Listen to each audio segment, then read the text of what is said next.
Question number 4. Which term of the AP 3, 8, 13, 18 is 78? अब आपके सामने एक AP गिवन है, AP में 78 एक टर्म है. अब वो कौन से प्लेस पर आती है हमें वो कैलकुलेट करना है. सो क्या क्या चीज़ें यहाँ पर गिवन है. A first term of AP, common difference, दो कंसेक्यूटिव टर्म्स को माइनस करेंगे तो आ जाएगा 8 माइनस 3 वी गेट 5. और दूसरा हमें nth टर्म एक गिवन है दैट इज 78, बट ये कौन से प्लेस पर टर्म है ये हमें कैलकुलेट करना है, that is the value of n. अब हम जनरल टर्म अप्लाई कर देंगे यहाँ पर. General term an is equal to a plus n minus 1 into d. अब इस जनरल टर्म के फॉर्मूले में अब सारी टर्म्स को पुट कर दो. an 78, a 3, n minus 1 into 5, ये हो गया 75 divided by 5 is equal to n minus 1, ये हो गया 15 minus plus 1 is equal to n. 16 आ गई n की वैल्यू.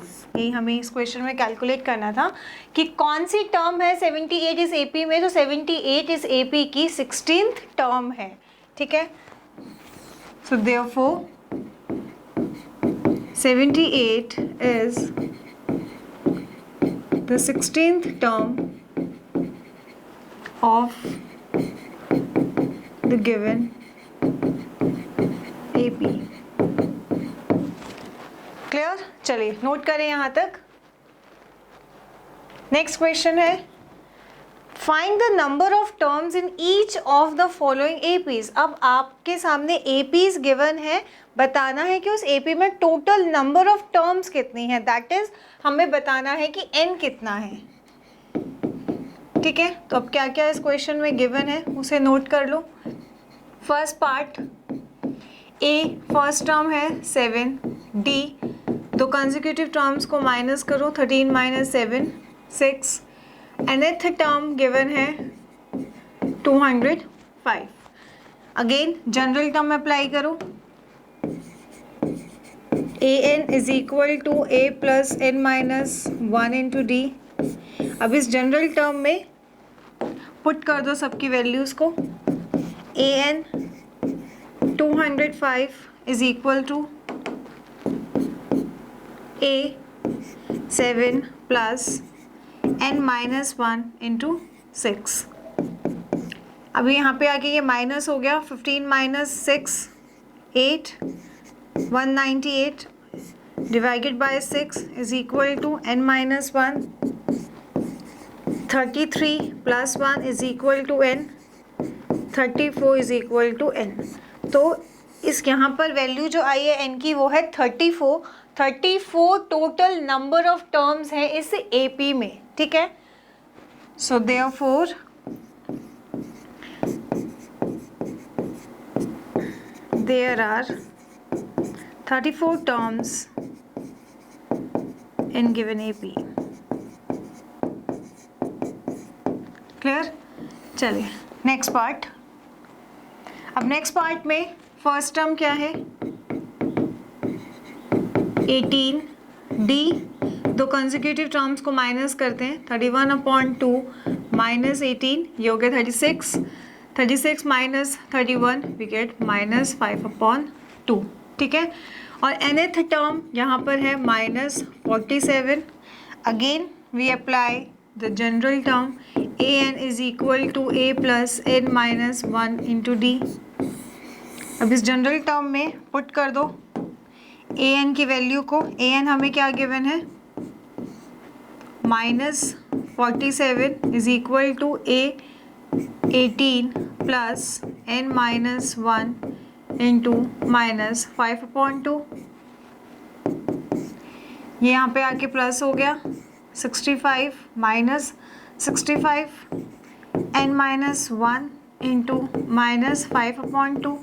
अभी माइनस 5/2 इधर आके ये रेसिप्रोकल हो जाएगा. 2 माइनस 5 ये से कैंसिल हुआ we get 13 is equal to n minus 1. ये हो गया 26. 26 plus 1 27 is equal to value of n. अब यहाँ पर n की वैल्यू आई है 27, इट मीन्स इस AP में टोटल नंबर ऑफ टर्म्स कितनी हुई? 27 हुई. So therefore there are total 27 number of terms in the given AP. Clear है इतना? चलिए यहाँ तक नोट करें. Next question, check whether -150 is a term of the AP 11852. अब एक AP गिवन है, इस AP में पूछा गया है क्या -150 एग्जिस्ट करता है, क्या -150 इस AP की टर्म है. अगर वो टर्म होगी तो उसका कोई ना कोई प्लेस होगा, n की कोई वैल्यू होगी, वही हमें यहाँ पर कैलकुलेट करना है. क्लियर? और इससे सिमिलर क्वेश्चन हमने कंसेप्ट में भी समझा था. जब जनरल टर्म हमने डिस्कस किया था उसमें हमने एग्जांपल्स डिस्कस किए थे, उसमें हमने ऐसा भी एग्जांपल किया था. तो इजी है, रिपीटेड है बहुत ही. अब यहाँ पर फर्स्ट टर्म हमें गिवन है 11, कॉमन डिफरेंस 8 माइनस 11, दो कंसेक्यूटिव टर्म्स को हमने माइनस किया, वी गेट -3. nth टर्म यहाँ पर हम लेंगे -150, n की वैल्यू को कैलकुलेट करना है. Again general term an is equal to a plus n minus 1 into d. यहाँ पे आप वैल्यूज़ को पुट कर दो.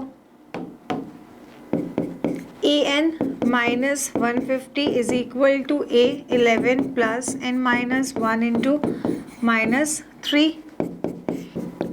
You get -161 upon -3 is equal to n minus 1.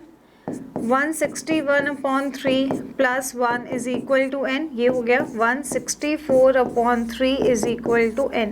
यहाँ पर n की वैल्यू हमने कैलकुलेट कर ली और वैल्यू जो आई है वो फ्रैक्शन की फॉर्म में आई है. अगेन n जो फ्रैक्शन में होगा तो इट मीन्स कोई वो वैलिड प्लेस नहीं है. तो इट मीन्स यहाँ पर जो ये -150 के लिए जो वैल्यू हमारे पास आई है n की, वो एग्जिस्ट ही नहीं करती. सो -150 AP का कोई भी टर्म नहीं होगा क्योंकि n फ्रैक्शन में आ गया है. ठीक है? सो देयरफॉर n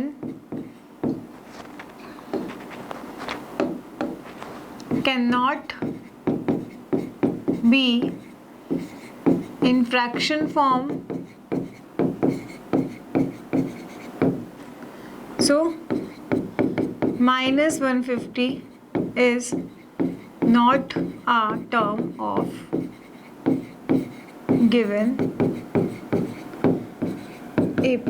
So इस AP का -150 कोई भी टर्म नहीं है. क्लियर? चलिए यहाँ तक नोट करें.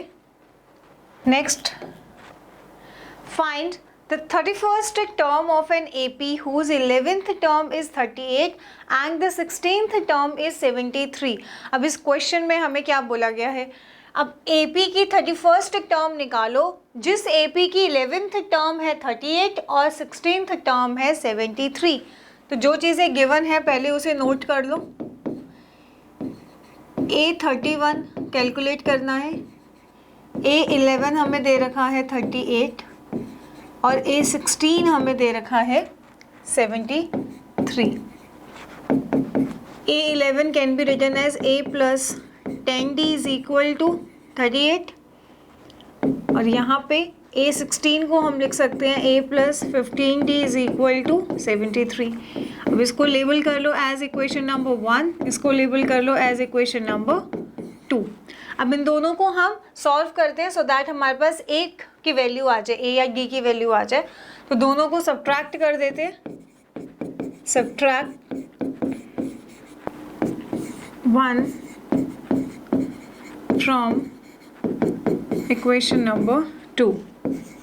ए plus 15D is equal to 73.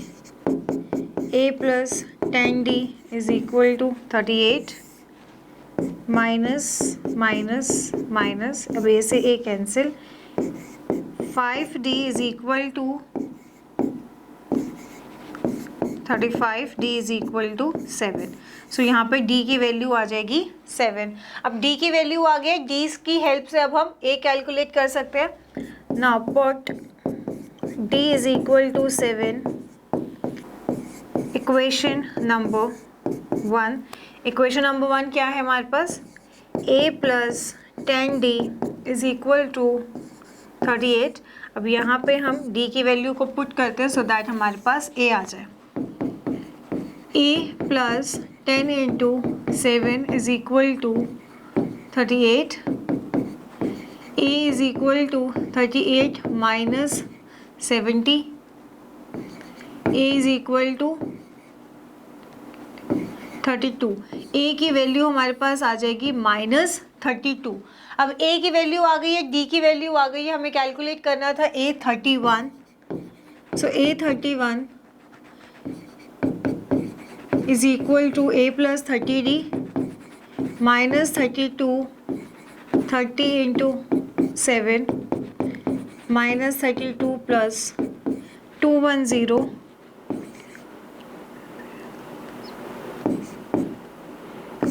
ये आ गया हमारे पास 178। सो a31 हमें कैलकुलेट करना था, that is a31 is 178। Clear, चलिए यहाँ तक नोट करें। Next question, an AP consists of 50 terms of which third term is 12 and the last term is 106. Find the 29th term. अब इस क्वेश्चन में एक AP गिवन है, AP में total number of terms that is n हमें given है कि 50 है। क्या गिवन है, एक AP है, AP में टोटल नंबर ऑफ टर्म्स है 50, तो n की वैल्यू गिवन है। उस AP की थर्ड टर्म भी गिवन है, दैट इज A3 12 है।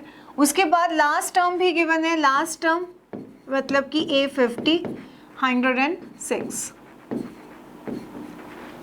ठीक है, कैलकुलेट क्या करना है, 29th टर्म को हमें कैलकुलेट। अब यहाँ पर हमारे पास गिवन है A3 जिसे हम लिख सकते हैं A प्लस 2d, तो इसको हम लिखेंगे A plus 2d is equal to 12। दूसरा हमें गिवन है A50, A50 can be written as A plus 49d, A plus 49d is equal to 106। अब ये दो एक्सप्रेशंस हमारे पास हैं, इसको लेबल कर दिया as equation number 1, as equation number 2। अब हमें कैलकुलेट करना है A29। अब A29 के लिए हम क्या लिखते हैं, A प्लस 28d, और ना तो हमारे पास A है ना तो हमारे पास D है, तो पहले हम A और D को कैलकुलेट कर लेते हैं। अब दो इक्वेशंस आ गई हैं, इन दोनों को सब्ट्रैक्ट करो। Subtract equation number 1 from equation number 2। A plus 49d is equal to 106। दूसरा है A plus 2d is equal to 12।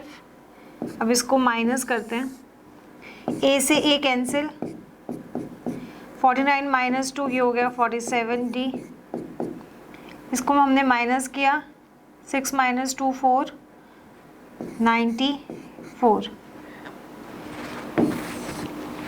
Here we have 47d is equal to 94, d is equal to 94 divided by 47, तो यहाँ पर d की वैल्यू आ गई 2।